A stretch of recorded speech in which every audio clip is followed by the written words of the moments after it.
राधे राधे दोस्तों, स्वागत है आप सबका आपके अपने channel Hindi audio story by Neetu में। दोस्तों, आज मैं आप लोगों के लिए करवा चौथ पर सुनी जाने वाली करवा चौथ की कहानी लेकर आई हूँ। कहानी को पूरा सुने और करवा चौथ का महत्व जाने। और अगर कहानी पसंद आए तो इस वीडियो को लाइक और मेरे चैनल को सब्सक्राइब जरूर करें। दोस्तों, सनातन परंपरा में सुहागिन महिलाओं द्वारा करवा चौथ का व्रत रखा जाता है। यह व्रत हिंदू परंपरा का खास प्रतीक है। विवाह और दाम्पत्य जीवन की मधुरता और पवित्रता का प्रतीक यह त्यौहार हर तरीके से बेहद खास है। इस व्रत की कहानियों में रानी वीरावती की कहानी बहुत प्रसिद्ध है। तो चलिए सुनते हैं करवा चौथ पर सुनी जाने वाली रानी वीरावती की कहानी। बहुत समय पहले एक नगर में वीरावती नाम की एक राजकुमारी अपने 7 भाइयों और माता पिता के साथ रहती थी। विवाह योग्य होने पर उसका विवाह एक राजा के साथ कर दिया गया। विवाह के बाद वह करवा चौथ का अपना पहला व्रत अपनी भाभियों के साथ करने के लिए मायके आती है। वीरावती ने सूर्योदय होने के साथ ही करवा चौथ का व्रत शुरू किया। उसकी भाभियों ने उसे व्रत के नियम समझाते हुए कहा कि वीरा, व्रत वाले दिन किसी भी तरह की सिलाई, बुनाई या कढ़ाई मत करना। तो वीरावती ने कहा, भाभी, ससुराल में तो समय ही नहीं मिलता, मायके में आकर मुझे कोई काम नहीं रहता, तो खाली बैठने से तो अच्छा है कि मैं थोड़ी सी कढ़ाई कर लूं। और वह कढ़ाई करने लग जाती है। वीरावती अत्यंत कोमल व नाजुक थी। वह व्रत की कठोरता सहन न कर सकी और शाम होते होते मूर्छित सी हो गई। उसके 7 भाई जो उससे बहुत अधिक प्रेम करते थे, उनसे वीरावती की ऐसी दशा देखी न गई। उन्होंने अपनी बहन से व्रत को तोड़ने का आग्रह किया। तो वीरावती ने कहा कि वह अपना व्रत चंद्रमा को अर्घ्य देकर ही तोड़ेगी। अब 7 भाई अपनी बहन की बिगड़ती दशा देखकर उसका व्रत तोड़वाने के लिए योजना बनाते हैं। उसके भाइयों ने पीपल के पेड़ के शीर्ष पर चलनी की ओट में एक दिया जलाकर रख दिया, जिसे देखकर ऐसा प्रतीत हुआ कि चंद्रोदय हो गया है। भाई अपनी बहन के पास जाकर उसे चांद निकलने की खबर देते हैं, जिसे वीरावती मान लेती है। उसके बाद वो छत पर जाकर उस नकली चांद का पूजन कर अर्घ्य देती है। फिर उसके बाद अपना व्रत खोलने बैठ जाती है।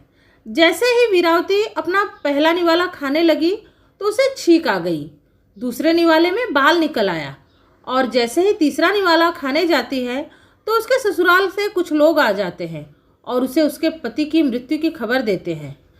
पति की मृत्यु की खबर मिलते ही वो तुरंत विलाप करते हुए अपने ससुराल को निकल जाती है। रास्ते में वीरावती को माँ पार्वती और भगवान शिवजी मिलते हैं। माँ पार्वती वीरावती को बताती है कि तुमने अपना करवा चौथ का व्रत नकली चांद को देखकर पूरा किया है, इसी कारण तुम्हारे पति की मृत्यु हो गई है। सच्चाई जानने के बाद वीरावती बहुत दुखी होती है। वह माँ पार्वती से क्षमा मांगती है और याचना करने लगती है, जिससे माँ पार्वती खुश होकर वीरावती के पति को एक गंभीर बीमारी के साथ फिर से जीवित होने का वरदान दे देती है। इसके बाद जब वीरावती अपने महल पहुँचती है तो अपने पति को बेहोशी की हालत में शरीर पर कई सारी सुइयों के साथ देखती है।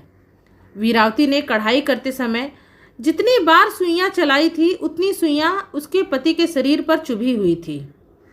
वीरावती राजा की सेवा में लग जाती है और हर रोज वो कुछ सुइयों को उसके शरीर से निकालती है। वीरावती को राजा की सेवा करते करते 1 साल बीत जाता है और करवा चौथ का त्यौहार फिर से आ जाता है।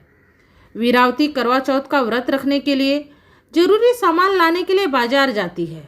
पीछे से एक दासी को राजा का ध्यान रखने को बोल जाती है। दासी राजा के शरीर में बची हुई अंतिम सुई को निकाल देती है।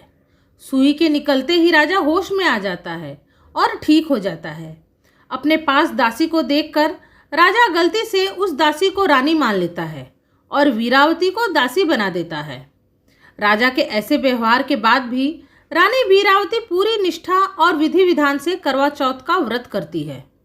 एक दिन राजा किसी काम से दूसरे राज्य जा रहे थे, तो जाने से पहले वो दासी बन चुकी वीरावती से भी पूछ लेते हैं कि तुम्हें दूसरे राज्य से कुछ चाहिए, जिसके जवाब में वीरावती राजा को 2 गुड़िया लाने को कहती है। उसके बाद जब राजा वापस आता है तो वीरावती को एक जैसी दिखने वाली 2 गुड़िया देता है। वीरावती अक्सर एक गीत गाकर उन गुड़ियों को सुनाती है। रोली की गोली हो गई, गोली की रोली हो गई, मतलब दासी रानी बन गई और रानी दासी बन गई। एक दिन राजा ने वीरावती को गाते हुए सुना तो उसने वीरावती से गाने का अर्थ पूछा, जिसके बाद वीरावती पूरी कहानी राजा को सुना देती है। राजा सच्चाई जानकर बहुत दुखी होते हैं। राजा वीरावती को फिर से शाही सम्मान देते हुए अपनी रानी घोषित कर देते हैं। तो दोस्तों, यह थी करवा चौथ पर सुनी जाने वाली रानी वीरावती की कहानी। अगर आप लोगों को आज की ये कहानी पसंद आई हो तो इस वीडियो को लाइक और मेरे चैनल को सब्सक्राइब कर ही जाइएगा।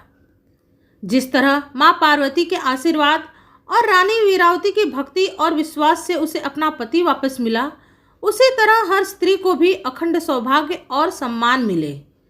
इसी प्रार्थना के साथ अब आपसे विदा लेते हैं। आपसे मिलेंगे एक और नई कहानी के साथ अपने अगले वीडियो में। तब तक के लिए राधे राधे, धन्यवाद।